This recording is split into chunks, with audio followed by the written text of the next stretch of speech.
다들 안녕하세요. 프로토 91회차 토신 정보방 환급 인증합니다. 당첨금은 세후 금액인 거 알고 계시죠? 다들 아시겠지만 한 경기 취소되어 당첨금이 반토막 났지만 그래도 당첨 모두 축하드리며 오늘 경기도 분석 시작해보겠습니다.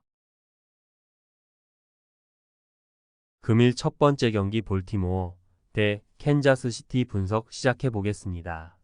번즈는 볼티 소속으로 처음 출전한 개막전에서 상대 타선을 압도하며 승리를 따냈다. 미러키에서는 득점 지원을 원활하게 받지 못했었는데 득점 지원도 받았고 6이닝 동안 삼진을 11개나 잡아냈다. 싱커와 슬라이더, 체인지업 등 구사한 모든 구종이 안정적으로 제구됐고 볼끝에 힘도 있었다. 캔자 상대로는 최근 등판에서 무실점으로 상대 타선을 막아냈었다. 라간스는 캔자가 이번 시즌 에이스로 생각하는 투수인데 첫 경기에서 패했다. 그러나 미네소타 타선 상대로 6이닝 동안 삼진 9개를 잡아내는 등 좌완 파이어 볼러로 본인의 역할을 충분히 했다. 홈런 한 방 허용이 아니었다면 승리도 기대할 수 있었던 경기였고 소속팀의 기대에 착실하게 부응하는 모습이었다. 볼티 상대로는 지난 시즌 불펜에서 2.2이닝을 소화했었다. 볼티의 승리를 본다. 바비 위트와 페레즈 등 캔자도 번즈의 실투를 놓치지 않을 타자들이 있다. 그러나 장타 한 두 방으로 승부가 난다면 타선의 파워툴에서 캔자보다는 볼티가 월등하다. 선발의 호투가 이어질 경기인데 장타에서 앞설 홈팀이 승리할 것이다. 금일 두 번째 경기 필라델피아 대 신시내티 분석 시작해 보겠습니다. 휠러는 이번 시즌 첫 등판에서 애틀랜타 상대로 완벽 투에 성공했다. 비록 승리 투수가 되지 못했지만 리그 최강인 애틀 타선을 6이닝 동안 무실점으로 막아냈다. 80마일 후반의 슬라이더 외에도 90마일 후반의 포심으로 상대 타선을 완벽하게 틀어막으며 왜 팀이 그에게 거대 재계약을 안겼는지를 증명했다. 신시 상대로는 최근 등판에서 2실점으로 5.1이닝을 소화했었다. 몬타스는 신시내티로 넘어와 나선 첫 경기에서 승리했다. 지난 시즌을 부상으로 난리다시피 했는데 복귀전을 멋지게 장식했다. 패스트볼 구속은 90마일 초반대 정도로 형성됐지만 컷 패스트볼과 슬라이더가 결정구로 잘 들어갔고 속구 무브먼트가 안정적이었다. 포스트 시즌 진출을 노리는 신시내티가 1선발로 기대하고 있다. 필라의 승리를 본다. 몬타스가 신시내티 소속으로 첫 경기에서 호투했지만 우완 중 가장 솔리드한 휠러의 옆에 설 수는 없다. 휠러가 안정적으로 6이닝 이상을 틀어막을 것이고 전날 멀티 홈런을 가동한 하퍼가 활약할 필라가 승리할 것이다. 금일 세 번째 경기 템파베이 대 텍사스 분석 시작해 보겠습니다. 시베일은 이번 시즌 첫 등판에서 기분 좋은 승리를 따냈다. 1선발인 애플린이 무너지고 난 이후 등판했기에 부담이 컸는데 6이닝 동안 솔로 홈런 한 방을 제외하면 실점하지 않았다. 9위로 승부하는 투수는 아닌데 컨트롤에 강점이 있기에 카운트 싸움에서 밀리지 않았고 위기를 잘 넘어갔다. 텍사스 상대로는 최근 두 경기에서 승패 없이 3.60의 방어율이었다. 이볼디는 월드시리즈 우승팀인 텍사스의 개막전 선발로 나왔는데 승리 투수가 되지 못했다. 그래도 특유의 공격적인 속구 위주 피칭으로 QS를 기록하며 왜 그가 1선발로 감독의 선택을 받았는지를 증명했다. 34세 시즌을 보내는 베테랑이지만 여전히 구위 저하가 없고 패스트볼 커맨드의 강점이 확실하다. 텍사스의 승리를 본다. 시베일이 공격적인 피칭으로 충분히 선발 경쟁력을 보유한 투수인 건 사실이다. 그러나 텍사스는 패스트볼 대처가 리그에서 가장 좋은 팀이다.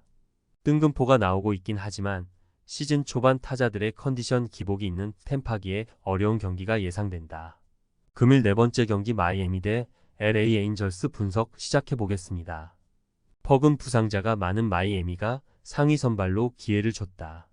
알칸타라와 카브레라 등이 빠진 마이애미기에 루자르도와 로저스 등이 팀을 이끌어야 하는데 불펜 자원이었던 퍽도 로테이션에 합류했다. 그러나 첫 경기부터 2이닝 동안 볼넷을 6개나 내주는 등 컨트롤 난조로 무너졌다. 짧은 이닝 소화는 강점이 있지만 로테이션에 안정적으로 연착륙하기 위해서는 브레이킹볼 컨트롤을 잡아야 한다. 산도발은 오타니가 팀을 떠났고 앤더슨이 지난 시즌 하락세로 돌아선 에인절스의 1선발 자리를 꿰찼다. 두 시즌 동안 팀의 좌완 선발로 충분히 솔리드한 활약을 했기에 기회를 받았다.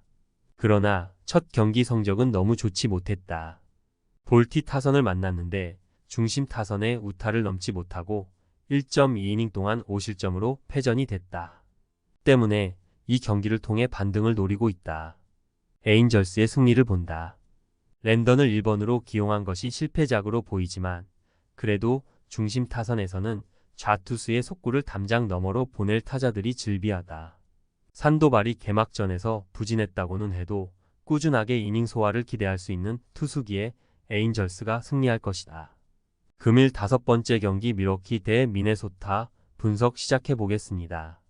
로스는 21시즌까지 빅리그에서 꾸준하게 팀 선발 로테이션의 한 자리를 책임졌던 투수지만 부상과 수술, 재활을 거치며 두 시즌을 날렸었다. 그러나 힘들었던 재활 과정을 마치고 돌아와 밀워키와 계약을 맺고 선발로 나선다. 당당한 체구에서 뿌리는 속구 위력이 좋은 우한 정통파로 건강하다면 이닝당 1개 이상의 삼진을 기대할 수 있다. 패덱은 드디어 원하는 선발 로테이션에 합류했다. 샌디에고 시절 가장 촉망받는 선발 유망주였지만 팀을 옮긴 이후 부진했고 부상을 연달아 당하며 두 시즌 동안 31이닝 소화에 그쳤다. 그래도 몸 상태를 회복했기에 이번 시즌은 개막주부터 로스터에 포함됐다. 96마일의 속구와 88마일의 슬라이더가 주요 구종이다.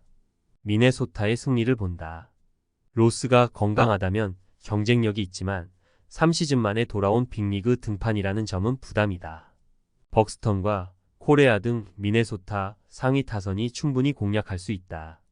패덱도 긴 이닝을 기대하기 어렵지만 릴리프 전력이 강한 미네소타계의 경기 중반 이후로 리드를 지킬 수 있다. 금일 6번째 경기 시카고 화이트삭스 대 애틀랜타 분석 시작해 보겠습니다. 코팩은 이 경기에서 실질적으로 팀의 마운드를 이끌어갈 투수다. 지난 시즌까지는 팀의 선발로 뛰었지만 이번 시즌 새로 가세한 선수들에게 밀리며 불펜으로 내려갔다. 그러나 로테이션이 꼬인 화사기기에 불펜대의 가능성이 높고 시즌 출발이 좋은 그가 2이닝 이상을 소화할 것으로 보인다. 스트라이더는 우승을 되찾길 바라는 애틀랜타의 1선발이다. 지난 시즌 다승과 탈삼진 등에서 리그를 리드했기에 당연히 개막전 선발로 나섰다. 필라 상대로 이자책을 기록했지만 8개의 삼진을 잡아냈고 승리의 키트를 닦았다. 리그에서 가장 위력적인 패스트볼을 뿌리는 투수답게 포심 구속이 꾸준하게 나왔고 슬라이더는 결정구로 손색이 없었다. 애틀의 승리를 본다. 팀에서 가장 빼어난 선발이 나서도 맞대결이 쉽지 않은 스트라이더 상대로 홈팀은 불안한 불펜이 이어 던져야 한다. 타선에서도 초반 부진이 길어지며 고전 중인데 투수진의 운영도 쉽지 않다. 리그 최고의 파이어볼러가 상대 타선을 막아낼 것이고 타선의 지원이 있을 애틀이 승리할 것이다. 토신 최종 조합은 영상 아래 고정 댓글로 말 걸어주시면 토신 정보방에서 무료로 공유해드립니다. 제발 손해보면서 토토하지 말고 다같이 웃으면서 즐겁게 베팅합시다. 함께 하실 분들은 부담 갖지 마시고 편하게 말 걸어주세요.